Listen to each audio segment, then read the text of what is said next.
مرزا غلام احمد قادیانی ملعون نے، لعنتی نے اپنی زندگی میں بہت ساری کتابیں لکھی ہیں، چھوٹی چھوٹی کتابیں ہیں، ان کے مختلف نام ہیں۔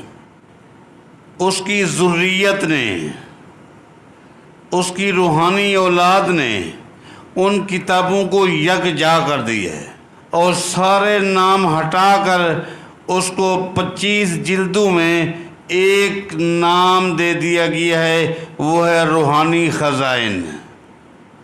میرے پاس یہ مکمل ہے۔ 2 کتابیں تھیں، ایک تفسیر اور ایک یہ روحانی خزائن۔ ان کو حاصل کرنے کے لیے میں نے کوشش کی، کہیں سے نہیں ملی۔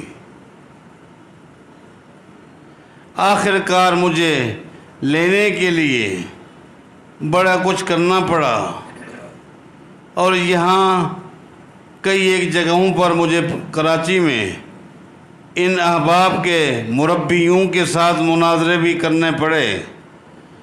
آخر ان لوگوں نے کہا آپ کا ذہن نرم ہے، مجھے انہوں نے کہا آپ کا ذہن نرم ہے، آپ کول مائنڈ ہیں، آپ کو ہم کتابیں بھی دیں گے تاکہ آپ سمجھیں، لیکن پہلے آپ کو ربوہ آنا ہوگا۔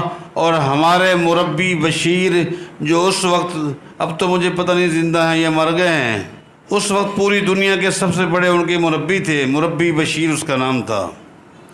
بس وہ 2 جگہ بیٹھتے تھے، یا ربوہ میں یا لندن میں، بس آپ کو وہاں جانا ہوگا، ان کے ساتھ گفتگو کرنی ہوگی، اگر وہ مطمئن ہوں گے تو یہ چیزیں آپ کو مل جائیں گی۔ میں نے کہا میں حاضر ہوں۔ سن 1990 میں ایک جنون بھی تھا، میں ربوہ پہنچ گیا اپنے ایک عزیز عبدالستار بھائی کو ساتھ لے کر۔ پہلے تو مجھے انہوں نے ربوہ کے اندر بڑا پروٹوکول دیا، مقصد یہ تھا کہ یہ یہیں ٹھنڈا ہو جائے اور مربی سے ملاقات تو کرے لیکن کوئی ٹاپک نہ اٹھائے۔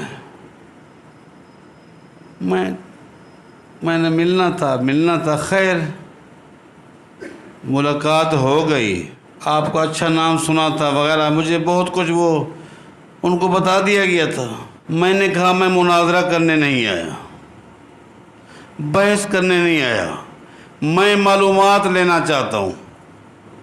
ان کے پاس تو آج بھی یہ چیزیں ریکارڈ میں ہوں گی، ہمیں تو خالی انہوں نے سب کچھ ہٹا کے بٹھایا گیا کہ چونکہ ہمارے اصول ہیں آپ کے ساتھ کوئی چیز بھی نہ ہو۔ ٹھیک ہے، کیا چیز ہونی ہے ہمارے پاس، فقیروں کے پاس کیا ہوگا۔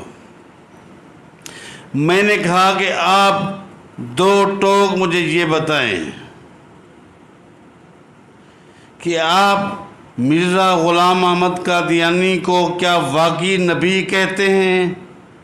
انہوں نے کہا بالکل ہم نبی کہتے ہیں، واللہ العظیم۔ میں نے کہا مجھے بحث نہیں کرنی، چونکہ میں بحث کرنے نہیں ہے، معلومات لینے کے لیے۔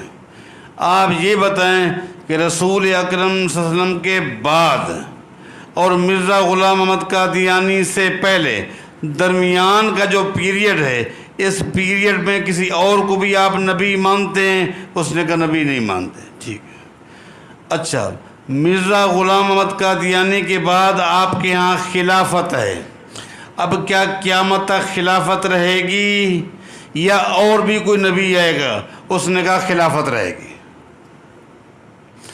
اب میں نے کہا کہ مجھے آپ سے ایک مسئلہ سمجھنا ہے، وہ یہ ہے خاتم النبیین جو قرآن کریم میں لفظ آیا ہے نا، خاتم النبیین، اس کا ترجمہ مرزا غلام احمد قادیانی میں اپنی کتابوں میں کیا ہے کہ وہ مہر جس مہر سے نبی تراشے جائیں،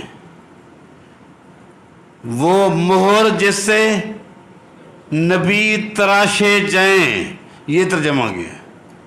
آپ ان کتابوں پڑھیں، اس کے علاوہ کوئی ترجمہ کیا ہی نہیں کہ خاتم النبیین کا مطلب یہ کہ یہ وہ مہر ہے، محمد رسول اللہ کے بارے کہا یہ وہ مہر ہے جس مہر سے نبی تراشا گیا۔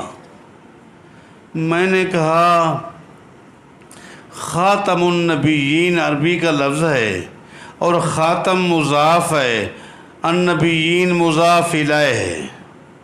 النبیین میں نے کہا کہ جمع کا صیغہ ہے، عربی میں جمع کی ابتدا 3 سے ہوتی ہے۔ عربی میں جمع کی ابتدا 2 سے نہیں ہوتی بلکہ 3 سے ہوتی ہے۔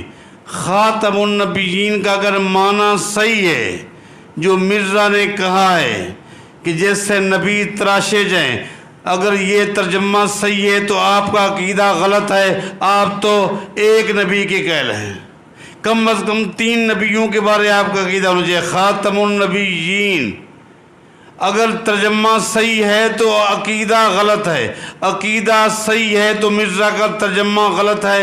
ان دونوں میں سے صحیح کون سی ہے، غلط کیا ہے، مجھے بتا دیں۔ میرا اللہ تعالیٰ اس بات پر گواہ ہے، اس دن بھی اللہ گواہ تھا، آج میں گفتگو کر رہا ہوں گواہ ہے۔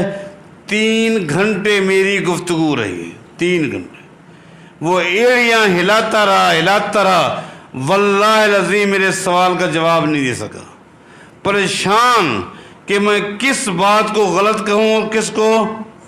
میں نے کہا ترجمہ مرزا کا صحیح ہے، عقیدہ باطل ہے، عقیدہ صحیح ہے تو ترجمہ غلط ہے، مجھے یہ بتا صحیح بات کیا ہے، غلط کیا بات ہے۔ 3 گھنٹے کے دوران یہ تو دکھاتا رہا فلاں اہل حدیث تھا اور میرے اوپر ایمان لے آیا، فلاں سنی تھا۔ میں نے کہا یہ کہانیاں سناتے رہیں لیکن 2 کانوں کا مطلب یہ میں نکال رہا ہوں، میں نے فیڈ کیا ہوا اپنے سوال کو، اس کا جواب بتاؤ، اس کو میں فیڈ کروں۔ حقیقت یہ ہے کہ ترجمہ بھی غلط تھا، عقیدہ بھی غلط تھا۔